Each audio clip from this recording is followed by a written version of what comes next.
recruitment refers to the process of finding possible candidates for a job or a function. Now, what is the process of recruitment? So, in the first step, we have to identify the different sources of labor supply. Promotion is vertical shifting of the employees. There is a shift to the higher position in the organization.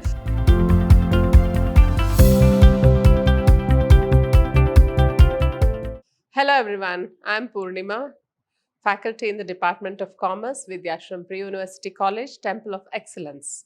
In continuation of my sessions on this chapter, staffing, in this session, I will be discussing about the various aspects of staffing. Now, in this session, I will be discussing about recruitment, the process of recruitment, and what are the various sources of recruitment. So, in this session, let us look into what are the various aspects of staffing. So, in this various aspects of staffing, we have three aspects. One is recruitment, second one is selection, third one is training. Now, if you can see this picture here, there are so many candidates who are applying for the job, and this person is given more weightage, or this person has been selected. So, we should understand that these are all the rejected applications. So, whenever you speak about staffing, we can say that there are three aspects of staffing. Now, what do you mean by recruitment? What is the selection and what is training? Now, let us look into the meaning of the word recruitment. Now, recruitment refers to the process of finding possible candidates for a job or a function. Now, whenever there are vacancies in the organization has to appoint somebody to get the job done. Now, in this process of searching for possible candidates, so you have to search for the candidates who meet our qualifications, skilled or well experienced. So all these things, whatever are the requirements of the job, so we have to search for such candidates. So this process of searching for the candidates and stimulating them to apply for the job, that we call it as the recruitment process. So in other words, here we are searching for the probable candidates or the prospective candidates, and secondly, we have to stimulate them to apply for the job. Now, why should we need to stimulate them to apply for the job? Because the most of the qualified people, they will have their own notions about the various organizations. So, in order to attract them, we need to stimulate them. We need to make everybody aware that there is a vacancy in the organization, and then we have to tell them what are the qualifications of the required for the job, and then we have to stimulate them to apply for the jobs. So, all these things are in the process of recruitment. So, it is nothing but finding possible candidates for a job or a function. Then, it has been defined as the process of searching for prospective employees and stimulating them to apply for jobs. So, there are so many profiles which have come in. So, these, if you can regard each one of these, they are the most profiles which belonging to candidates which are there, and we have to just select from these profiles, or we are searching for prospective employees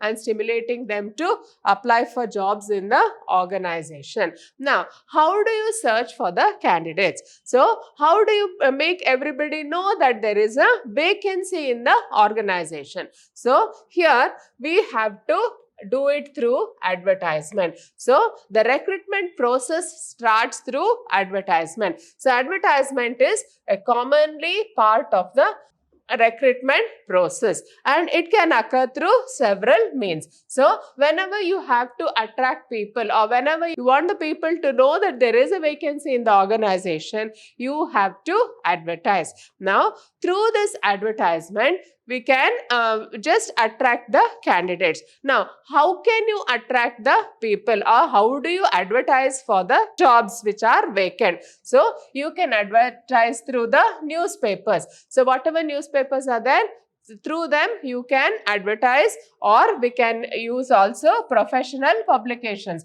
So there are some professional publications like the Business Line, or there are so many other management associations which bring out their own publications.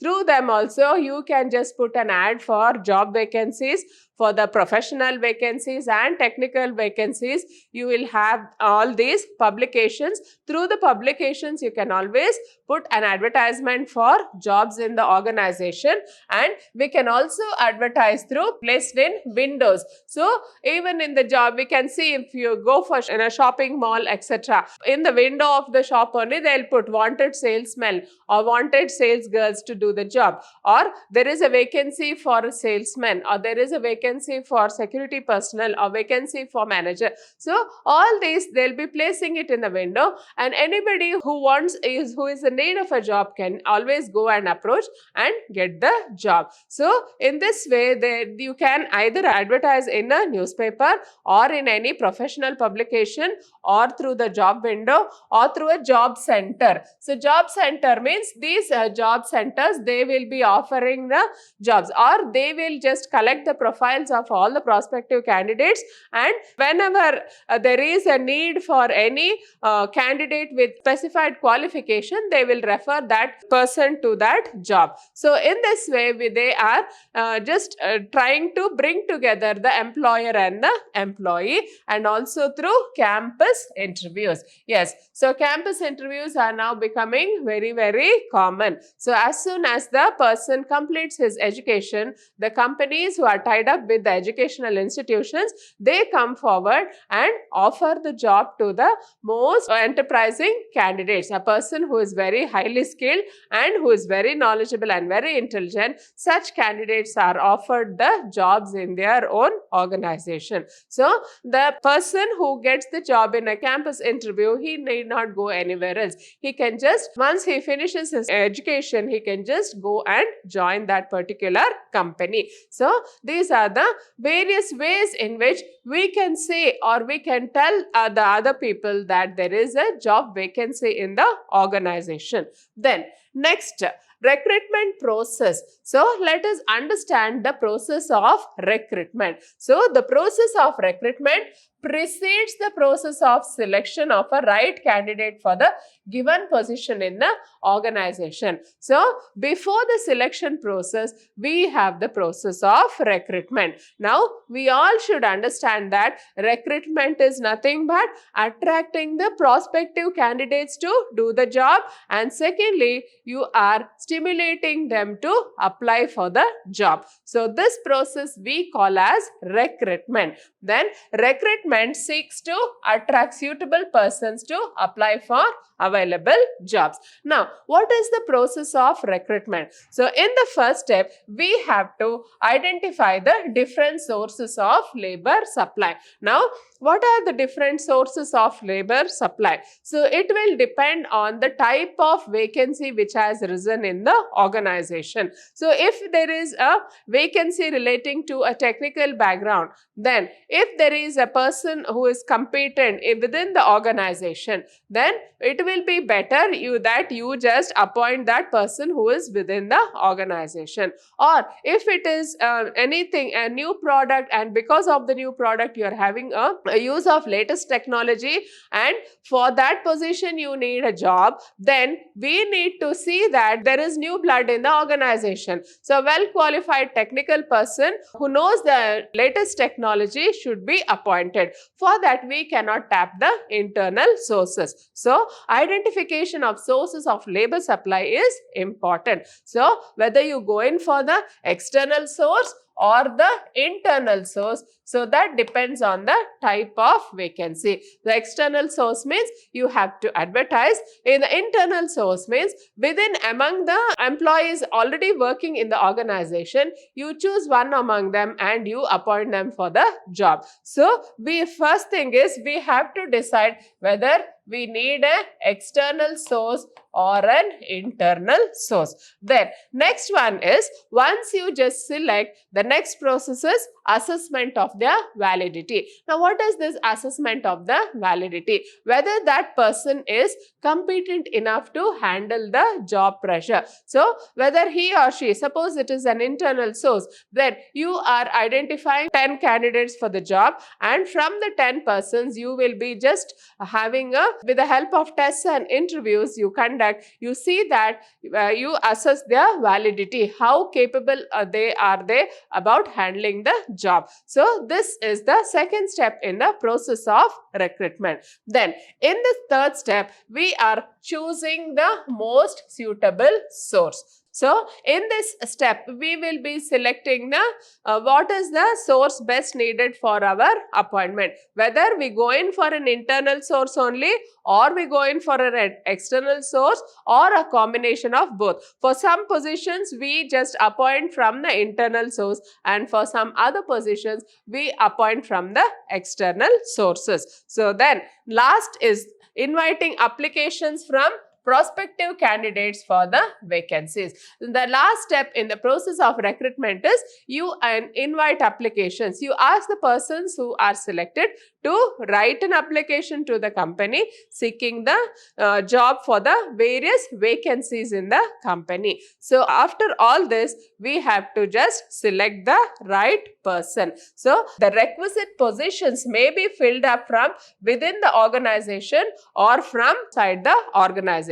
So as I told you earlier, there are two sources of recruitment. One is the internal source, another one is the external source. Now let us look into what is the internal source of recruitment. So in the internal sources of recruitment, we have mainly two sources, that is transfers and promotions. Now let us look into what is the meaning of the word transfer. So we always come across this word transfer. So what is the actual meaning of this term and what are the implications of a transfer? Just let us look into that. So in a transfer, it involves shifting of an employee from one job to another, or one department to another, or from one shift to another shift without a substantive change in the responsibilities and status of the employee. So we should understand that transfer is a horizontal shift. So horizontal shift means, so there is no change in the status of the person. So if suppose that person X is a general manager of a department, then he will be transferred as the general manager of a different branch, or he may be transferred as the general manager of, suppose he is the general manager of branch A in Mysuru, then he may be transferred to general manager of branch B in Bangalore or something like that. So in a different place, but with the same duties, same responsibilities and same scale, and there will be absolutely no change in the status of the individual. He will be working in his previous appointment. Only thing is there will be a change of work environment. So he may be shifted, transferred to a different place altogether, or he may be transferred to a different branch, but with the same duties and responsibilities and the same status. So this kind of transferring the same person from one job to another, or from one department to another, or from one shift to another shift. That is, shift is, so you have this various shift system in the production sector. So people will be working in first shift, second shift, third shift and night shift, all these things. So persons who are working in the night shift, they may be transferred to the first shift or second shift. So in this way, there is an internal transfer or an internal adjustment of employees. So why there is a need for transfer? So just let us look into the various reasons for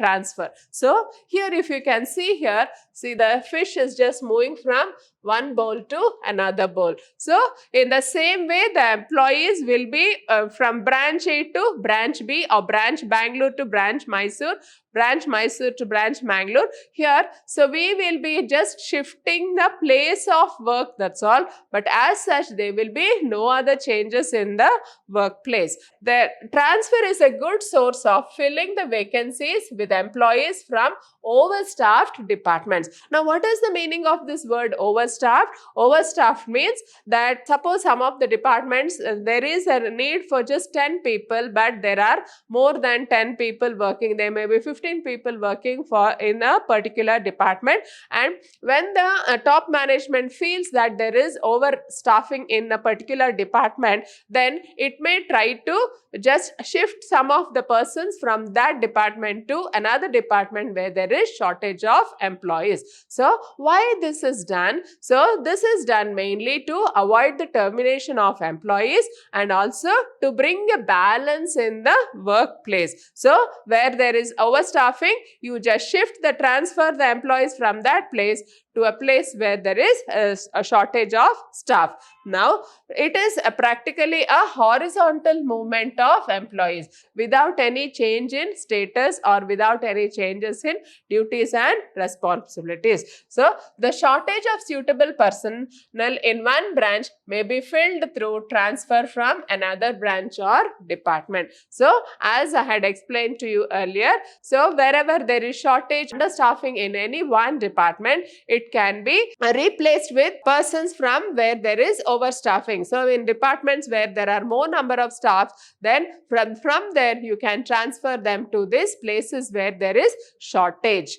Then next type of internal source is promotion. So before we just look into promotion, we'll also see why the transfer is used. The transfer can be used for training of employees for learning different jobs. So, the transfer is also a way of you are just accommodating the employee in various positions so that he gets used to all those positions and he will be in a better position to handle that whenever he has been promoted, or so that he knows all the jobs in an organization. So, one individual in the organization, he should know almost all the job relating to that particular department, so that if there is any absentees in that department, he should be able to fill in that position. So, to get the employee acquainted with all the jobs related to that particular department, it is necessary for the staffing or the HR department to just resort to transfer so that persons can get to know the jobs well. So all the aspects of the job they can learn. Now the second type of internal source is promotion. So you can see that they are just going to the higher positions in life. So this we call it as promotion. So promotion is you are moving higher, or there is a shift in the position, vertical shift, not a horizontal shift, there is a vertical shift in the position. So you acquire higher positions in life and you are acquiring higher positions, higher scale and higher duties, higher responsibilities and as well as higher status. Now let us look into what is promotion. Business enterprises generally follow the practice of filling the higher jobs by promoting employees from lower jobs. Now what is this? So a person who has been appointed as an officer, so he may be serving as an officer for the past 3 years or 5 years, and later on he may be promoted as the assistant general manager. So after that, if he does his job well, then he can be promoted as the general manager of the company. So in this way, we can see that he just moves up in the corporate ladder. So there are higher positions which are waiting to be occupied in the organization. So promotion leads to shifting an employee to higher position, carrying higher responsibilities, facilities, status and pay. So as I told you earlier, promotion is nothing but shifting the position of the employee to a higher position. So you just shift the person to a higher position with higher responsibilities. So higher the position, higher will be the authority and higher will be the responsibility.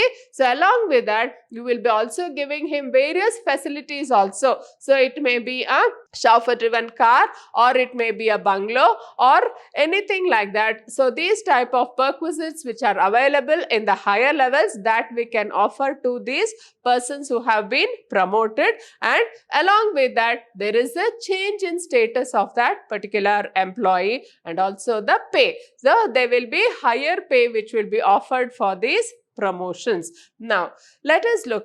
We also know that promotion is vertical shifting of the employees. There is a shift to the higher position in the organization. So why this is important? So let us look into what is the advantage of having promotions. Now this practice helps to improve the motivation, loyalty and satisfaction level of the employees. So this type of promotions will help in improving the motivation. The persons who are in the lowest levels of the organization, they will be motivated. If there is a good promotion policy in the organization, so they will be motivated to just qualify themselves for higher level jobs, so they can upgrade their skills and then they can occupy higher level jobs in the organization.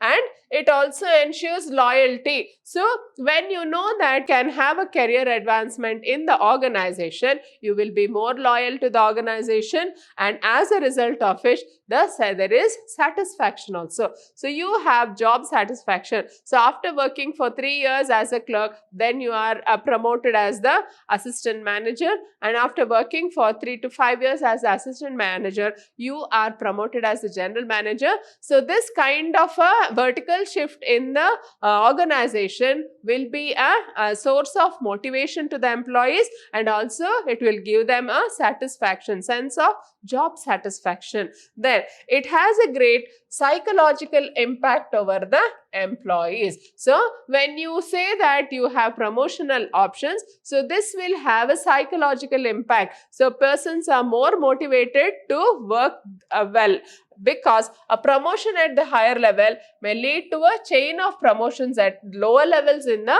organization. So a higher level promotion, suppose a clerk has been appointed to a assistant general manager, then that position will be occupied by the lower levels of the organization. So it is a chain system which will be running throughout the organization. So one person moves up in the levels of management, so that vacancies will be filled through the lower levels of management, who will be just coming up in their promotions. So in this way it leads to a chain of promotions at lower levels, which will be a motivating factor for the persons working in the lowest levels of organization. Now next, let us just see what are the merits of having an internal source. Now the merits of internal sources.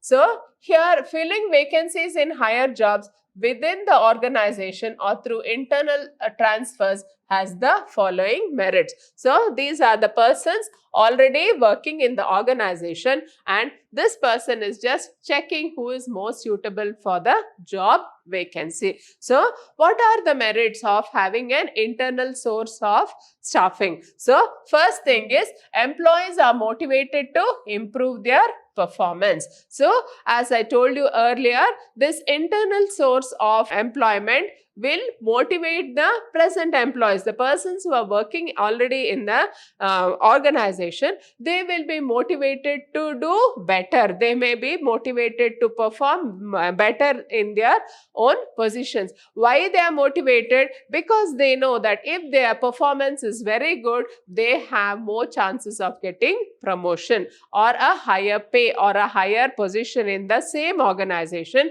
So they will be well motivated to do the jobs. Then promotion at higher level may lead to chain of promotion at lower levels in the organization. So internal source, if there is a promotion at the higher level, it will lead to chain of promotions in the lowest levels of organization. So which is a very good factor. Then employees work with commitment, loyalty and remain satisfied with their jobs, and also peace prevails in the employees because of promotional avenues. So employees work with commitment. They know that if they do the job well, there is a promotion. So they will work with commitment, they will be loyal to the company, and they will be most satisfied people because they have a promise of promotion. And then because of this promise of promotion, people are at peace because they know if they do the job well, they are offered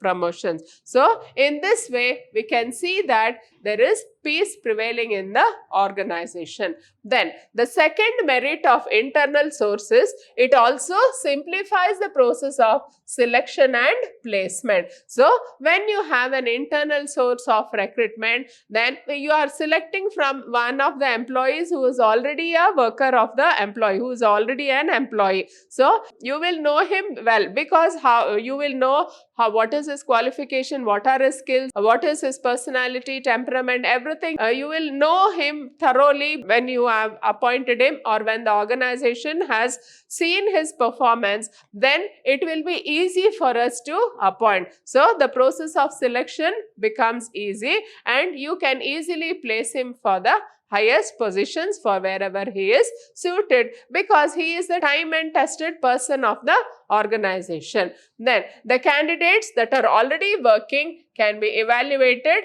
more accurately and economically. So there is no room for just spending money again on advertisements or anything of that sort. So you need not spend money on advertisement. So from the within the employees only, when you are selecting one person, so you can do the job more economically and more accurately, because you know the person very well. So he has been with the organization for a very long time. So there is no room for any spending money on appointment of the person. Then the third merit of internal source is the transfer is a tool of training to the employees to prepare them for higher jobs.